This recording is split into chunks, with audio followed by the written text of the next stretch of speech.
জাহাঙ্গীরনগর বিশ্ববিদ্যালয়ের 2024-25 শিক্ষাবর্ষে স্নাতক প্রথম বর্ষের ভর্তি পরীক্ষা উপলক্ষে বিশেষ বাস সার্ভিস চালু করা হয়েছে।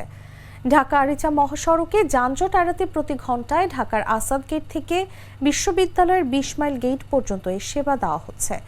বিশ্ববিদ্যালয়ের প্রক্টর AKM রাশিদুল আলম ও পরিবহন অফিসের পরিচালক অধ্যাপক মোহাম্মদ আওলাদ হোসেন এ তথ্য নিশ্চিত করেন।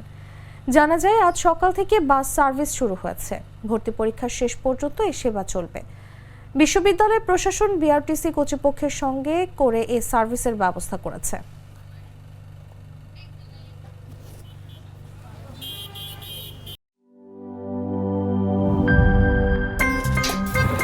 আমার একটা স্মার্ট সিদ্ধান্তে 25% গ্যাসের খরচ কমেছে। ভাবছেন কিভাবে? সাধারণ গ্যাস স্টোভ বদলে আমি এনেছি আরএফএল গ্যাস স্টোভ। এর সাইন্টিফিক নজল ও ব্রাস বার্নার ক্যাপ সমানভাবে তাপ ছড়িয়ে রান্না করে দ্রুত। তাই গ্যাসও বাঁচায় 25%, টাকাও বাঁচে 25%। আরএফএল গ্যাস স্টোভ নিরাপদ ও গ্যাস সাশ্রয়ী।